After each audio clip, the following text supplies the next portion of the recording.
오늘 본문은 여러분, 예수님이 십자가에서 달려 죽으심으로 인하여 우리를 죄에서 그리고 사망에서 구원하셨고, 또 예수님이 부활하심으로 인하여 우리에게 부활 생명을 주셨다. 네, 이렇게 이야기하고 있습니다. 간단히 얘기하면 이런 얘기죠. 그러면서 여러분, 그런 얘기 중에 이런 말씀이 있습니다. 5절에 보시면, 만일 우리가 그의 죽으심과 같은 모양으로 연합한 자가 되었으며 또한 그의 부활과 같은 모양으로 연합한 자도 되리라. 네. 예수님이 십자가에서 죽으실 때 우리가 그분과 함께, 그죠? 연합되어 함께 죽었다고 이야기하고 있습니다. 네. 그분이 죽으실 때 우리가 그분과 함께 죽었다. 그래서 여러분, 우리는 예수님이 나를 위하여 죽으셨다고 고백하죠. 예수님이 나를 위하여 죽으셨다는 그 고백 속에는 그냥 나와 예수님이 뚝 떨어져서 죽으셨다, 그냥 그것이 아니라 그 고백 속에는 예수님과 내가 함께 죽었다. 네. 묶여서, 나는 예수님과 함께 묶여서 죽었다는 그런 의미가 있는 거죠. 우리가 그렇게 고백하는 그 속에는 그런 의미가 있습니다. 하지만 우리가 그분과 함께 죽었다는 이 사실은 우리가 잘 기억하지 못해요. 네, 그죠? 우리가 그렇게 예수님이 나를 위하여 죽으셨다고 고백하지만 거기서 우리가 이 의미, 예수님이 나와 함께 죽으셨다라는 것을 우리가 잘 놓칩니다. 기억하지 못하고, 그 뜻을 우리가 어떻게 보면 생각지 않죠. 그 결과 어떤 일들이 일어나느냐? 우리 믿는 자, 성도의 현실이 그 부활하신 예수님과 함께 있는 현실이라는 것을 우리가 간과하게 됩니다. 그분과 함께 하고 있다. 그 현실을 우리가 놓치게 되죠. 우리는 예수님의 십자가로 인하여 죄사함을 받았다는 것을 이해합니다. 나는 죄사함을 받았다. 그 십자가로 인하여. 그러나 그 다음 그 죄사함을 받은 자는 이제 자기가 알아서 신앙생활을 해야 하는 것이 아닌데, 그런데 자기가 알아서 신앙생활을 해야 하는 것으로 사실은 이해하고 있죠. 네. 신앙생활 가운데 그런 모습들이 나타납니다. 부활하신 예수님으로 인하여 그 부활 생명이 그분 안에서 우리 것이라, 그분 안에서 내 것이라, 그분 안에서 내 것이라는 사실을 놓치죠. 그리고 이 놓침은 지금 내가 그리스도와 함께 존재하고 있고 살고 있다는 사실을 약화시켜서, 그래서 지금 우리에게 허락되고 있는 부활 생명에 대한 믿음을 실천하지 못하게 만들어요. 그거에 주저하게 만들어요. 그것에 머뭇거리게 만듭니다. 여러분, 에베소서 2장 4절에서 6절입니다. 긍휼이 풍성하신 하나님이 우리를 사랑하신 그 큰 사랑을 인하여 허물로 죽은 우리를 그리스도와 함께 살리시고 너희는 은혜로 구원을 받은 것이라. 또 함께 일으키사 그리스도 예수 안에서 함께 하늘에 앉히시니. 네, 우리가 암송했던 말씀입니다. 여러분, 함께라는 말을 계속 강조하고 있습니다. 구원에 있어서 계속 성경은 함께라는 말을 강조하고 있어요. 예수 그리스도의 속죄사역, 그러니까 우리를 죄를 대신하여서 죽으신 그 대속사역이란 주님이 우리 자신을 우리와 그분 자신을 묶어서 죄와 사망에서 우리를 꺼내시고, 그리고 부활 생명 속에도 우리와 함께 일어나시고 하늘 보좌에 앉히시는 것을 말합니다. 그게 대속사역이죠. 그냥 꺼내놓고 알아서 해라, 이게 아니라 꺼내시고, 그리고 자기가 부활하신 것과 같은 그 부활 생명 안에서, 그래서 우리와 함께 일어나시죠. 우리를 그 부활 생명으로 일으키시고, 그리고 그냥 일으키시고 놔두는 것이 아니라 하늘 보좌 그 자리에 우리를 앉히십니다. 그것을 말하는 거죠. 그러니까 우리 존재의 가치나 우리의 운명은 그리스도와 함께라는 그리스도가 가지신 부활 생명, 그 승리, 그것으로 인하여 보좌에 앉으신 그 모든 것들은 다 성도들의 것이죠. 다 성도들의 것입니다. 이 사실을 여러분, 우리가 십자가로 인하여 구원을 얻었다는 그 사실만큼 분명한 사실입니다. 분명한 사실입니다. 우리는 구원을 얻었고 부활 생명으로 살고 영광과 승리의 자리에 앉아 있습니다. 그래서 성경은 여러분 늘 이 사실을 근거로 해요. 이 사실을 근거로 합니다. 이 사실을 근거로 해서 우리에게 늘 어떤 권면을 하죠. 그냥 너희는 이렇게 해라 저렇게 해라 이게 아니라 항상 그 권면 속에는 항상 이 사실이 근거로 나와 있습니다. 에베소서 2장 10절입니다. 우리는 그가 만드신 바 그리스도 예수 안에서 선한 일을 위하여 지으심을 받은 자니 이 일은 하나님이 전에 예비하사 우리로 그 가운데서 행하게 하려 하심입니다. 어떤 무언가를 하라고 구원으로 말미암아 우리에게 허락되어 있는 이 성도로서의 우리의 지금 현실, 이 현실이 그리스도 예수 안에 있는 부활 생명의 승리와 자랑을 누리라고 이야기하고 있습니다. 그 현실을 너희가 누리라고.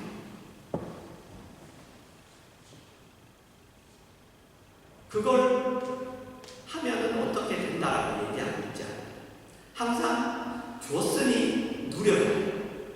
이렇게 했으니 너희는 그것을 누려라.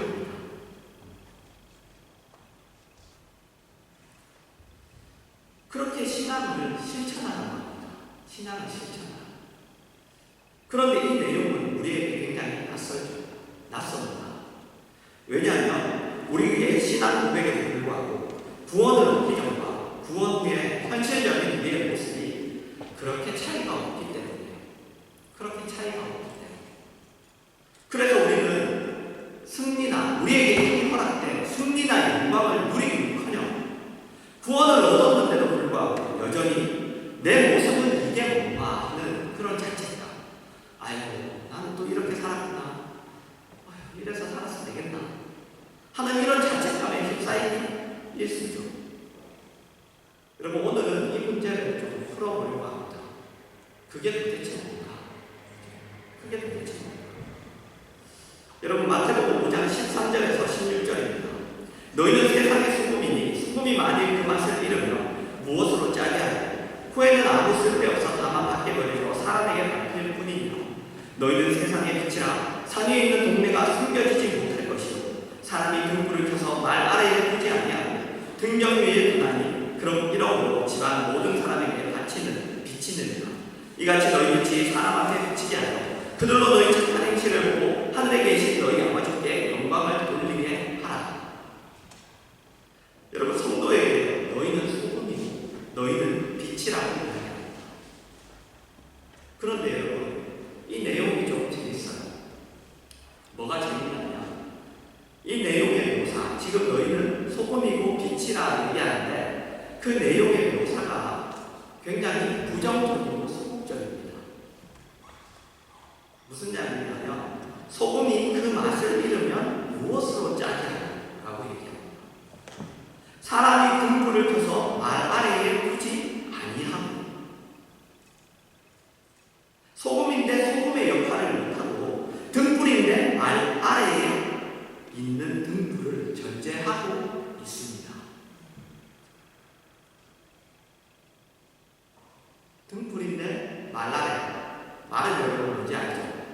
옛날에 요즘은 여러분들이 쌀집이라는 게 따로 없어서 그죠? 쌀을 그냥 사먹어서 이렇게 옛날에 쌀집이 있었어요. 그래서 거기 가면 이렇게 뭐죠? 나무로 된 되가 있어요. 되도 잘 모시나요? 이렇게 바구니. 네, 바구니입니다. 네, 그걸 되로 주고 말로 받는다라는 습관이 있죠. 네, 그래서 요만큼 주고 더 많이 받는다. 아니면 더 많이 주고. 그러니까 그 바구니는 그냥 바구니. 나무로 이렇게 정사각형으로 된 바구니. 이건 이제 알면은 이제 나이가 들었다는 겁니다. 네, 나이가 좀 그래 내가 나이가 좀 먹었구나 하는 거예요. 말 아래에 등불, 말. 그 등불을 켜가지고 그걸로 그 등불을 그 바구니로 덮어놓는 거예요. 덮어놓는 거예요. 그러니까 소금이지만 소금의 역할을 못하고 등불이지만 등불의 역할을 못하는 걸 전제하고 있어요. 전제하고 있습니다. 우리만이 여러분 세상에 소금이고 빛이에요. 그런데 현실적으로 소금이고 빛이어야 할 하나님의 자녀들이 그 역할에 대한 감사와 기쁨과 자랑을 가지고 있지 못한 것을 전제하고 있습니다. 그것에 대한 감사나 내가 소금이고 빛이라는 것에 대한 그 어떤 인식, 찬송 이런 걸 못하고 있는 걸 전제하고 있어요.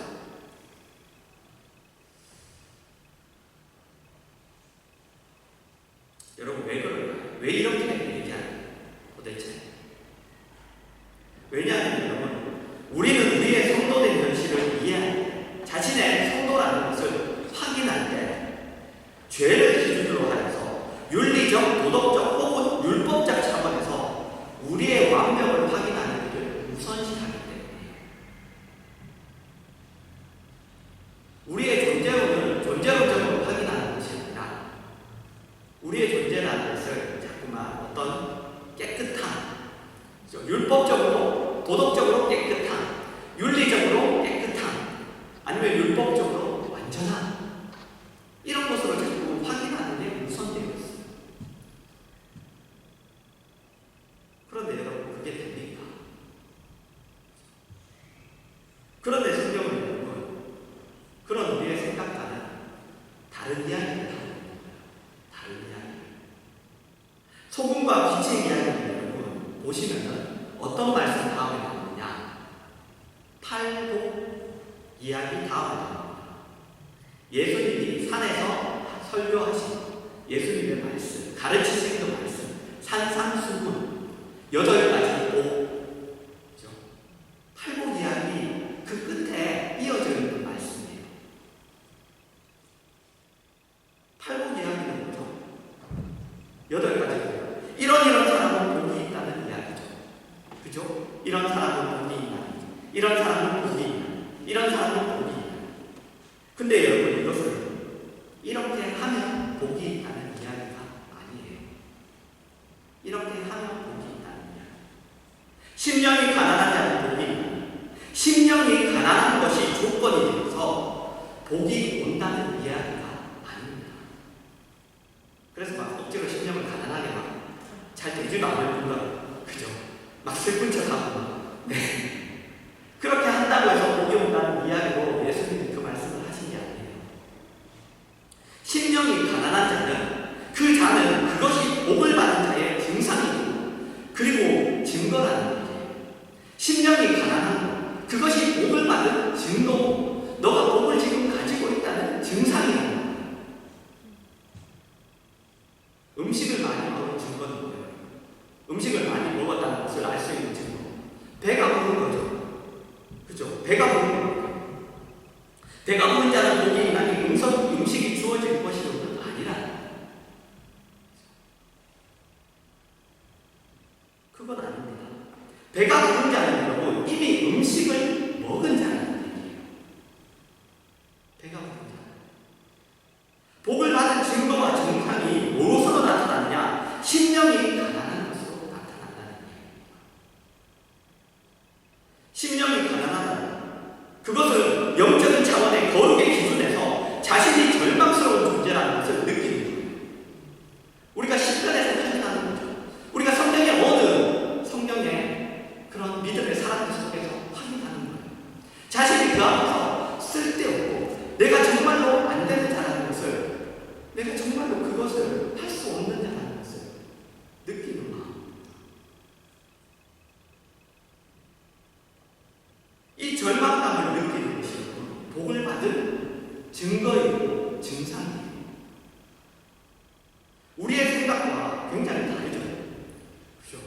우리는 정말 모든 우리의 것들을 조건으로 생각하는 경우들이 많아요. 성경이 약속하고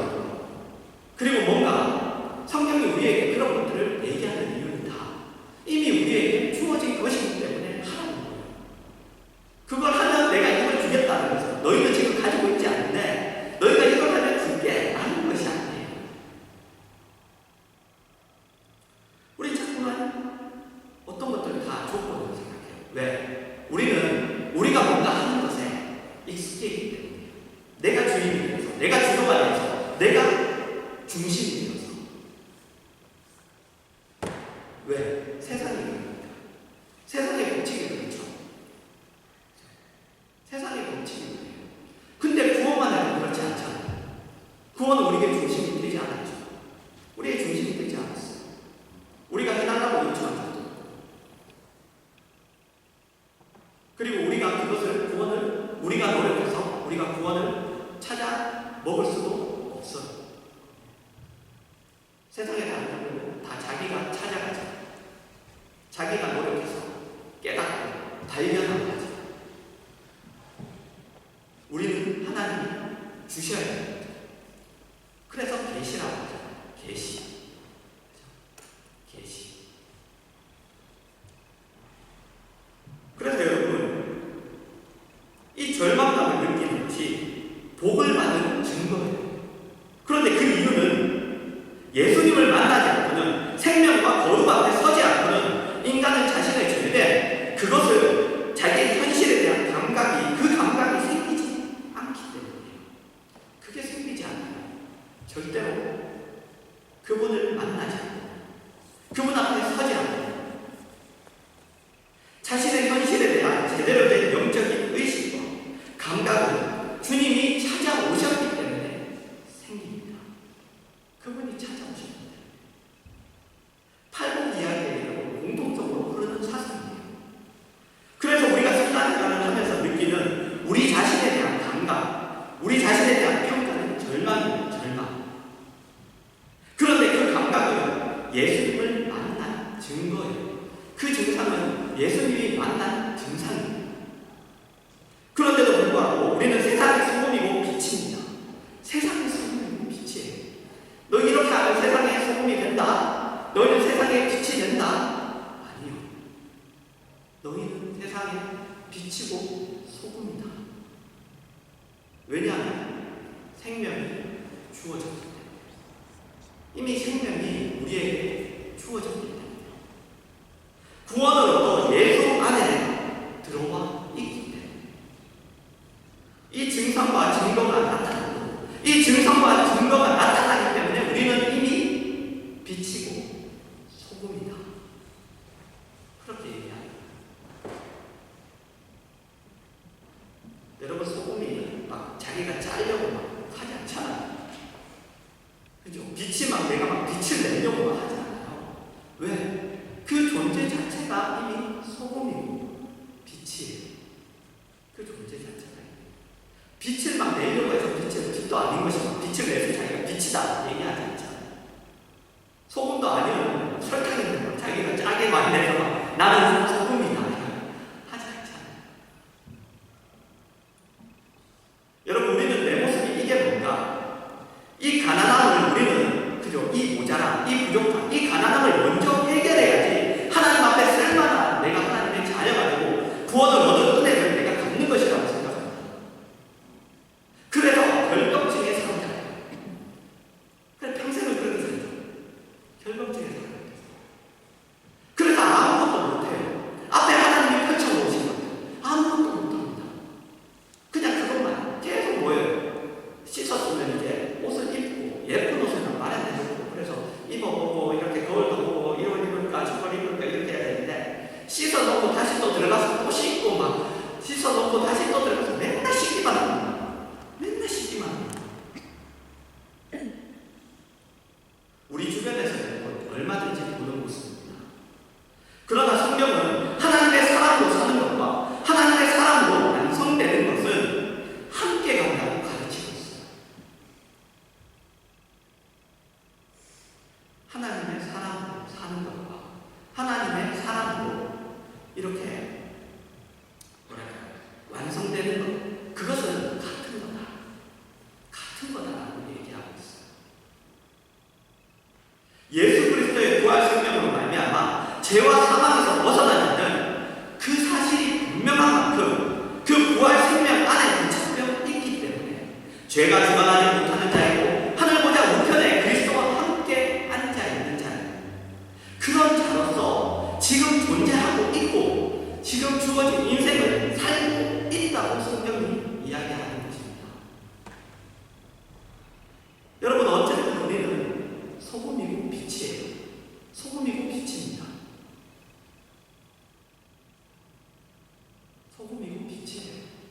내가 이상하다고 해서 나는 소금이 아니고 나는 설탕이고 내가 좀 이상하다고 해서 나는 빛이 아니고 아니에요. 내가 제대로 못 산다고 해서 아닙니다. 이미 못 박아뒀어요. 하나님, 너는 소금이다. 너는 빛이다. 그래서 이 역할을 얘기하는 거예요. 그래서 이 역할을 얘기해야 됩니다. 이 역할을 너희는 해야 된다. 그러니 너희는 해야 된다라고 얘기해요. 그런데 우리는 이 역할을 하는 것이 내가 무슨 이야기를 하고 내가 무슨 행동을 할 때 완벽한 신앙의 모습과 내용을 담아내야 되는 것이라는 그런 완벽주의적인 그런 생각 때문에 머뭇거립니다. 그것을 하는 것들을 머뭇거리죠. 그러나 성경은 그런 완벽한 자신감으로 그 역할을 하는 것이 아니라 이미 너희는 소금이고 빛이니 누구든지 나를 따라오려면 자기를 부인하고 자기 십자가를 지고 나를 따를 것입니다. 그것은 그 역할을 하는 것이라고 얘기해요. 그것은 우리가 어떻게 소금과 빛의 역할을 할까 할 때 성경이 제시하는 단 하나의 방법이에요. 이것 외의 방법은 없습니다. 단 하나의 방법입니다.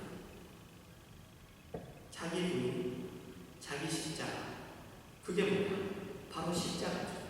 우리가 그것을 십자가에서 예수님이 자기를 부인하시고 그리고 자기 십자가를 지시죠. 여러분, 다른 방법은 우리에게 되지 않습니다. 그리고 그 십자가는 여러분, 자신에 대하여 자책감이 많으면 많을수록 지기가 쉬워요.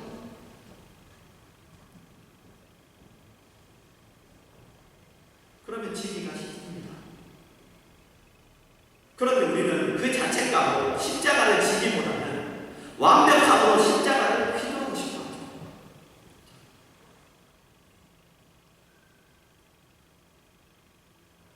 그 완벽함으로 봐라, 내 십자가 대단한 십자가지. 내 십자가는 이렇게 금으로 이렇게 뭐랄까요, 도금대 금으로 만들었다. 내 도금도 아니죠. 이렇게 그 십자가를 이렇게 나의 완벽함으로 뽐내고 싶어.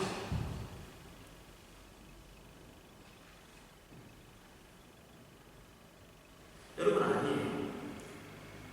우리가 우리 자신에 대하여 가지는 구원받은 자로서의 생명과 거룩함으로서의 그 자체, 그 자아가짐, 자기에 대한 부인, 심지어 자기 존재에 대한 한심함, 이런 것이야말로 십자가를 지는 데는 더없이 좋은 것입니다.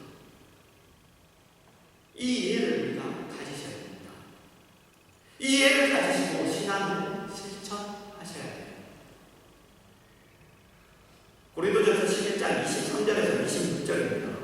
내가 너희에게 전한 것은 주께 맡은 것이니 곧 주 예수께서 잡히시던 밤에 떡을 가지사 축사하시고 떼어 이르시되 이것은 너희를 위한 내 몸이니 이것을 행하여 나를 기념하라 하시고 식구에 또한 그와 같이 잔을 가지시고 이르시되 이 잔은 내 피로 세운 새 언약이니 이것을 행하여 마실 때마다 나를 기념하라 하셨으니 너희가 이 떡을 먹으며 이 잔을 마실 때마다 주의 죽으심을 그가 오실 때까지 전하는 것입니다. 성찬 예식에 대한 내용입니다. 성찬 예식은 분명한 메시지를 하나 가지고 있습니다. 그것은 예수님이 죽으심을 기념하는 거죠. 그의 죽으심을 기념하는 거죠. 그러면 여러분, 이 예식을 통하여 질문들이 꼬리를 물어요. 예수님이 왜 죽었는가? 라는 그 질문부터 시작해서 질문이 꼬리를 물고 나옵니다. 예수님이 왜 죽으셨습니까? 우리를 구원하시려고 죽으셨다. 그러면 왜 죽어야 구원이 이루어집니까? 우리가 하나님 앞에 범죄하여 그 죄값으로 죽을 수밖에 없었다. 그래서 우리를 구원하는 방법이 그분이 우리를 대신해서 죽는 방법밖에 없었다. 우리가 그렇게 죽을 죄를 졌냐? 그렇다. 그러면 예수님의 죽음으로 이제 우리는 구원하는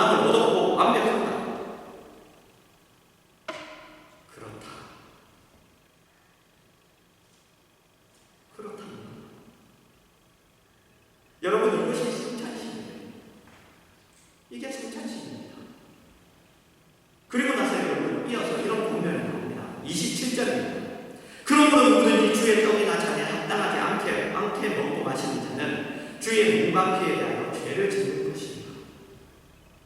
그러니까 주의 죽으심을 기념하며 그분의 죽으심이 가지는 의미를 알아야 하고 그 죽으심이 우리에게 무엇을 주었는지도 알아야 하며 그 아는 것을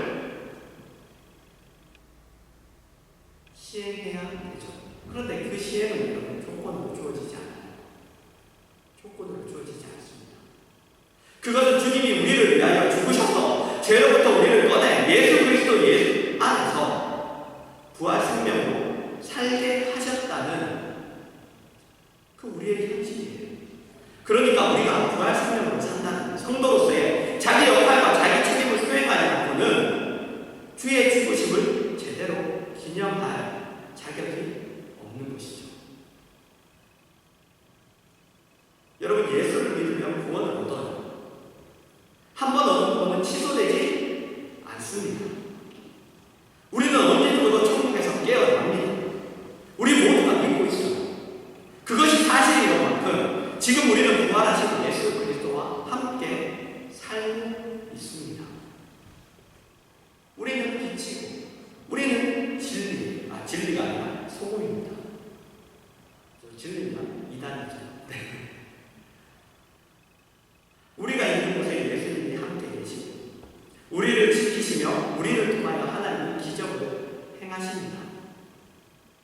그분의 은혜를 베푸시며 그분의 긍휼을 베푸시며 그분의 복 되심과 구원 되심과 진리 되심과 생명 되심을 증거하십니다. 우리는 우리에게 허락되는 전 인생의 모든 정황 속에서 모든 순간 모든 사건 앞에서 이 하나님의 사랑으로 서야 해요. 소금이고 빛입니다. 소금이 그 맛을 잃으면 밝힐 뿐이고 등불을 켜서 여러분 숨겨놓는 사람은 없어요. 불을 켜서 일부러 숨겨놓는 사람은 없어요. 그리고 그 일에 대하여 우리가 마음속에 가지는 자책감, 하나님의 예수 그리스도 안에서 채워가시고 해결해 가실 일들입니다. 해결해 가실 일들입니다. 그 과정에서 이미 우리는 구원 얻은 순간부터 소금이고 빛이고 하나님의 자녀. 그 순간부터 영원한 승리를 위하여 하나님의 무한하신 은혜를 위하여 하나님의 자녀로 그리스도 예수 안에서 연합된 존재입니다.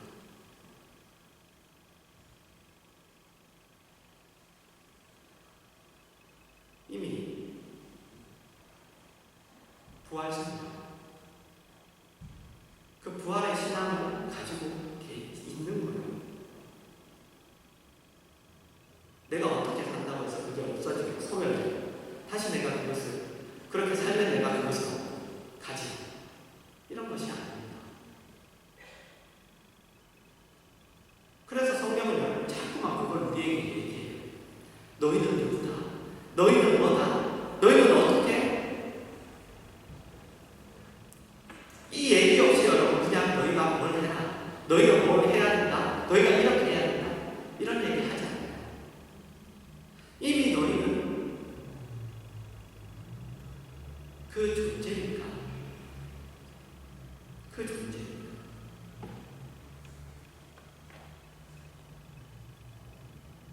여러분 이미 이 내용으로 여러분의 존재를 확인하시기 바랍니다. 내가 생각하는 대로 확인하시지 마시고 그리고 세상적인 방법으로 확인하시지 마시고 그리고 여러분의 인생도 이 이해로 여러분이 확인을 하시기 바랍니다.